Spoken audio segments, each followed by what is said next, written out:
दोस्तों पिछले सिर्फ 3 दशकों में चाइना इतना पावरफुल और इतना अमीर कैसे बन गया। दोस्तों आज हम बात करेंगे चाइना की इकोनॉमिक राइज के सीक्रेट्स की और हम ये जानेंगे कि कैसे मॉडर्न चाइना सिर्फ 70 सालों में दुनिया की सेकेंड लार्जेस्ट इकोनॉमी बन गया। इस सफर की शुरुआत हम चाइना के इतिहास से करेंगे और फिर ये जानेंगे कि कैसे चाइना ने ह्यूमन रिसोर्स को अपनी इकोनॉमी का बैकबोन बनाया और फिर कैसे उस ह्यूमन रिसोर्स को यूज करके चाइना ने समय के मांग के अनुसार एक इंडस्ट्री से दूसरी इंडस्ट्री में अपनी प्रायोरिटीज को शिफ्ट किया, चाहे वो एग्रीकल्चर हो, टेक्सटाइल इंडस्ट्री हो, इलेक्ट्रॉनिक इंडस्ट्री हो, टेक्नोलॉजी इंडस्ट्री हो या फिर सर्विस सेक्टर हो। वर्ल्ड बैंक के हिसाब से 1990 में इंडिया और चाइना की जीडीपी ऑलमोस्ट सिमिलर थी, लेकिन आज चाइना की जीडीपी 14.5 ट्रिलियन डॉलर्स है as compared to 3 trillion dollars of India. China आज यूएसए को भी चैलेंज कर रहा है, जिसकी 20 ट्रिलियन डॉलर्स जीडीपी को शायद वो जल्दी ही क्रॉस कर लेगा। इसके अलावा जहां एक तरफ रशिया और यूएसए ने मैसिव नेचुरल रिसोर्सेस जैसे ऑयल एंड गैस को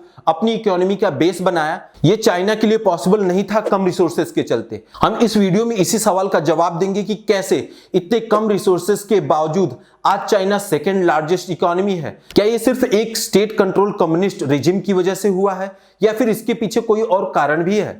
दोस्तों हम इसके बैकग्राउंड के बारे में पहले जान लेते हैं। दोस्तों 1976 तक चाइना के लीडर माओ जेडोंग रहे, जिनकी इकोनॉमिक पॉलिसीज मैसिव फेलियर रही। 1958 में ग्रेट लीड फॉरवर्ड पॉलिसी की तहत चाइना के सारे फार्म्स को गवर्नमेंट कंट्रोल में लाया गया और यहाँ वर्कर्स और किसानों से फोर्सफुली काम करवाया गया। लेकिन एग्रीकल्चर को सपोर्ट करने के लिए इरिगेशन प्रोजेक्ट्स के इम्प्रॉपर और पुअर कंस्ट्रक्शन और एग्रीकल्चर टेक्नोलॉजी में पुअरली प्लांट एक्सपेरिमेंट्स ने फार्मिंग को बर्बाद कर दिया और मैसिव फेमाइन से लोग स्टार्वेशन से मारे गए। ग्रेट लीप फॉरवर्ड के तहत चाइना में बैकयार्ड फर्नेस भी बनाए गए ताकि स्टील प्रोडक्शन बढ़ाकर इंडस्ट्रियल ग्रोथ इंप्रूव हो। ये फर्नेसेस डिसेंट्रलाइज्ड लेवल पर छोटे यूनिट्स थे, लेकिन पुअर टेक्नोलॉजी और लैक ऑफ टेक्निकल एक्सपर्टीज के चलते ये भी फेल हो गया। चाइना में केवल लार्ज स्टील प्लांट ही गुड क्वालिटी स्टील प्रोड्यूस कर पा रहे थे। चाइनीज इकोनॉमी के डिस्ट्रक्शन, फेमाइन और पॉवर्टी के चलते कम्युनिस्ट पार्टी के अंदर रेबेल फोर्सेस एक्टिव हो गई। इनको दबाने के लिए माओ ने 1966 में कल्चरल रिवॉल्यूशन चालू किया, जिसमें कई डिसेंडिंग लीडर्स को मार दिया गया। माओ की 1976 में डेथ के बाद पावर में आने वाले डेंग जियापिंग खुद इस कल्चरल रिवॉल्यूशन के विक्टिम थे, इसलिए पावर में आने के बाद उन्होंने माओ की पॉलिसीज को रिवर्स कर दिया और रिफॉर्म्स इंट्रोड्यूस किए, जो 1990s में चाइना के मैसिव इकोनॉमिक ग्रोथ का मेन कारण बना। दोस्तों बात करें ह्यूमन रिसोर्सेस की।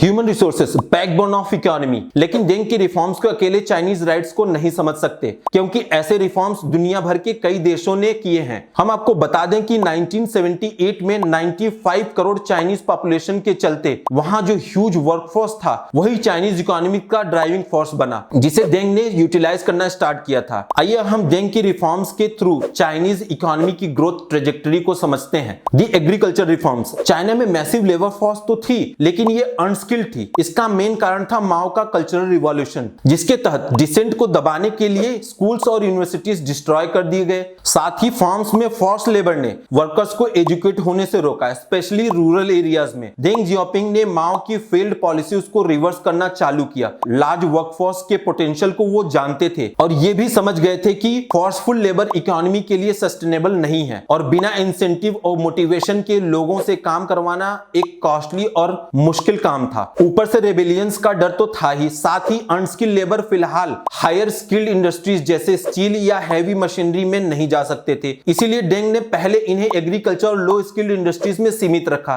इसीलिए सबसे पहले फार्मिंग लैंड से गवर्नमेंट कंट्रोल हटाकर प्राइवेट फार्मिंग और फार्मर्स को बढ़ावा दिया। पहले फार्मिंग की सारी कमाई स्टेट के पास जाती थी और वर्कर्स को सिर्फ बेसिक वेज मिलता था, लेकिन अब फार्मर्स स्टेट को टैक्स देकर बाकी ग्रीन्स मार्केट में बेच सकते थे। ये पॉलिसी मैसिव सक्सेस रही और जो चाइना फेमाइन फेस कर रहा था वो देखते देखते फूड सरप्लस देश बन गया। एग्रीकल्चरल बूस्ट ने लोगों को पॉवर्टी से उठाया और इनकम राइज ने फार्म ओनर्स को कमर्शियल क्रॉप्स जैसे शुगर केन, कॉटन एक्स्ट्रा में इन्वेस्ट करने के लिए मोटिवेट किया। इसमें कॉटन सबसे वाइड पैक कैश क्रॉप थी, जो चाइनीज टेक्सटाइल रिवॉल्यूशन का कारण बना। Township and village enterprises. Agriculture में अनस्किल्ड लेबर सरप्लस को धीरे धीरे इंडस्ट्रीज में शिफ्ट करना था, जिससे पहले low skilled basic basic good industries में भेजा गया। इसके लिए डेंग ने township and village enterprises TVEs को प्रमोट किया, जो toys, furniture, fertiliser, farm tools etcetera produce करते थे। ये TVEs 1990s में चाइनीज इकोनॉमी के फाउंडेशन बने अलॉन्ग विद टेक्सटाइल इंडस्ट्रीज। ये TVEs भी रिफॉर्म का हिस्सा था, जो ऑर्गेनाइजेशन माओ की फेल्ड पॉलिसीज के अगेंस्ट था। TVEs पहले कम्यून एंड ब्रिगेड इंटरप्राइज कहलाते थे, जो स्टेट कंट्रोल थे, जिन पर कंट्रोल टॉप लीडरशिप का था। ये top down policy local problems को एड्रेस नहीं कर पाई और स्टेट कंट्रोल ने इनमें मैसिव करप्शन क्रिएट किया, प्लस लोगों के पास काम करने का इंसेंटिव नहीं था। इसीलिए डेंग ने पहले इनमें प्राइवेट और जॉइंट स्टॉक ओनरशिप प्रमोट किया और टॉप डाउन की जगह बॉटम अप अप्रोच अडॉप्ट किया।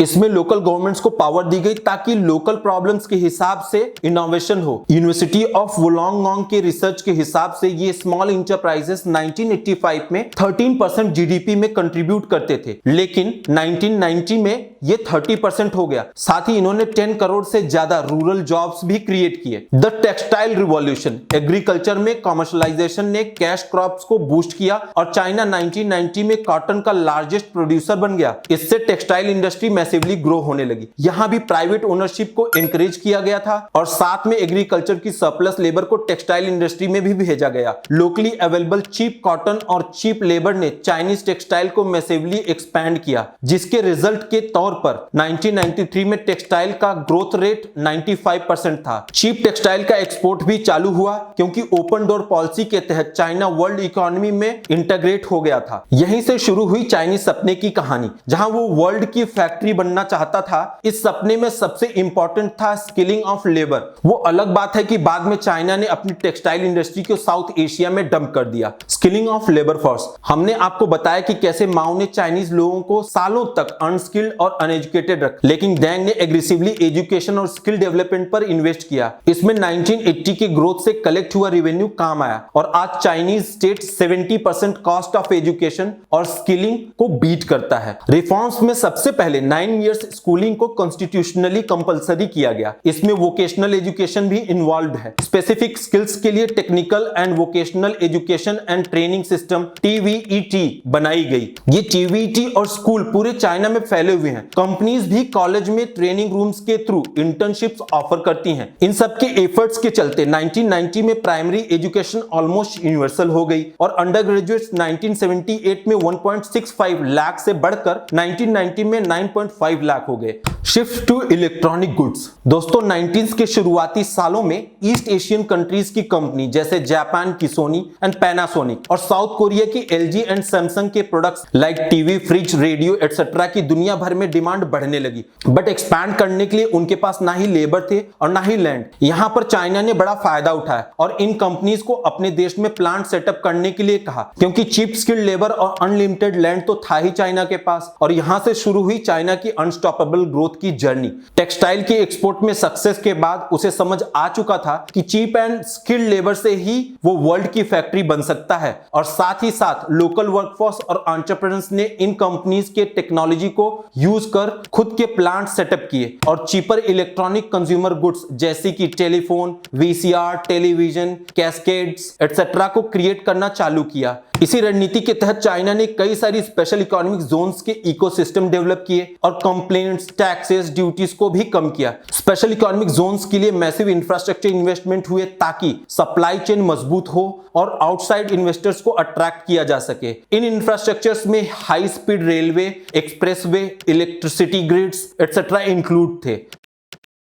बात करें शेंजन, फैक्ट्री ऑफ चाइना 1980 का पहला स्पेशल इकोनॉमिक जोन था। शेंजन जो गांगडोंग प्रोविंस में है, जहां 60,000 से ज्यादा फैक्ट्रीज हैं। ये प्रोविंस आज चाइना के 30% एक्सपोर्ट में इन्वॉल्व है और इसीलिए चाइना की फैक्ट्री बना। गांगडोंग के अंडर शेंजन मेनली इलेक्ट्रॉनिक्स और टेक्नोलॉजिकल हब बना और इसीलिए आज उसे चाइनीज सिलिकॉन वैली भी कहा जाता है। शेंजन 1990 और 2000 में one of the fastest growing city रहा। ताइवानीज कंपनी फॉक्सकॉन ने 1988 में शेंजन में पहला मैन्युफैक्चरिंग प्लांट ओपन किया था, जिसकी आज चाइना में 12 से ज्यादा फैक्ट्रीज हैं। इसके अलावा यहां साउथ कोरिया जॉइंट सैमसंग ने 1992 में मैन्युफैक्चरिंग प्लांट सेटअप किया और बाद में पैनासोनिक, LG एटसेट्रा भी यहां आए। इस मैसिव ग्रोथ के बाद चाइना को दो बातें क्लियर हो गई थी। पहली कि इलेक्ट्रॉनिक्स में ही फ्यूचर है और दूसरी ये कि टेक्सटाइल में ह्यूमन रिसोर्सेस बेकार हो रहे हैं। तो उसने टेक्सटाइल इंडस्ट्री को साउथ ईस्टर्न एशियन कंट्रीज में डंप करना स्टार्ट कर दिया, लाइक बांग्लादेश एंड वियतनाम। दोस्तों बात करें यूएस टेक्नोलॉजी बूम की।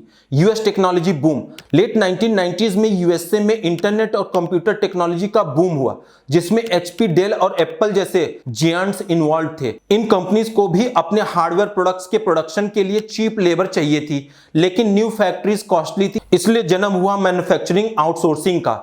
साथ में ईस्ट एशियन कंपनी के चाइना में इन्वेस्टमेंट ने उसकी इकोनॉमी को पावरफुल बनाया था, और अब चाइना बेटर बार्गेनिंग पोजीशन में था, इसलिए चाइना ने कंडीशनल फॉरेन इन्वेस्टमेंट का आइडिया इंट्रोड्यूस किया, जहां उसने फॉरेन कंपनीज को लोकल कंपनीज के साथ टाई अप करके उनके साथ टेक्नोलॉजी ट्रांसफर करने को कहा। इसके तहत स्मॉल चाइनीज कंपनीज और एग्जिस्टिंग फॉरेन प्लांट्स में बिग कंपनीज की कंपोनेंट्स प्रोड्यूस होने लगे। फॉर एग्जांपल चाइना में आज फॉक्सकॉन के थ्रू एप्पल अपने आईफोन का प्रोडक्शन करता है। कई और कंपनीज जैसे एचपी, कंपैक्ट, डेल एटसेट्रा के कंप्यूटर्स और लैपटॉप की प्रोडक्शन और असेंबलिंग भी चाइना में होने लगी। लेकिन साथ में लोकल कंपनीज ने रैपिडली इन कंपनीज की टेक्नोलॉजी को सीख कर उसे रिप्लिकेट करना चालू कर दिया eight much cheaper rates. Small companies के इन नेटवर्क्स को शांघाई कहा जाता है, जिससे जन्म हुआ कॉपीकैट कल्चर का। इसके तहत चाइना ने सस्ते में बेसिक गुड्स का मैस प्रोडक्शन किया और उन्हें थर्ड वर्ल्ड कंट्री में डंप करने लगे।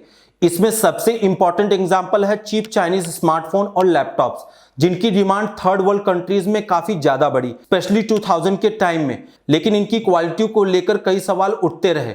बाद में इन चाइनीज कंपनी ने एक्सपोर्ट से कमाए पैसे री इन्वेस्ट कर क्वालिटी भी इंप्रूव की, और यही वजह है कि आज लिनोवो और जियोमी जैसी कंपनीज ग्लोबल ब्रांड्स बनकर उभर रही हैं। चाइनीज स्मार्टफोन ब्रांड्स का राइज इतना मैसिव था कि सैमसंग ने अपना 1992 में बना प्लांट 2019 में बंद कर दिया। दोस्तों बात करें शिफ्ट टू सर्विस सेक्टर, जैसे कि हमने पहले देखा कि चाइनीज इकोनॉमिक पॉलिसी समय समय में इवॉल्व होती रही है विथ चेंजिंग टेक्नोलॉजी। यही वजह थी कि जब अमेरिका में Google, Facebook, Microsoft lead technology based service industry का बूम हुआ, तब चाइना ने भी इसका फायदा उठाया। इसमें भी उसके स्किल्ड वर्कफोर्स का मेजर रोल था, जिसमें वो चेंजिंग टेक्नोलॉजी के हिसाब से स्किल ट्रेनिंग दे रहा था। इस शिफ्ट ने चाइना की सर्विस इंडस्ट्री का जीडीपी में कंट्रीब्यूशन, जो कि 1975 में 25% से 2019 में 54% कर दिया। इसमें major role IT led technology industries का रहा। जोंगवानकन टेक्नोलॉजी पार्क सबसे इंपॉर्टेंट केस है, जहां कई वर्ल्ड रिनाउंड टेक्नोलॉजी कंपनीज के हेडक्वार्टर्स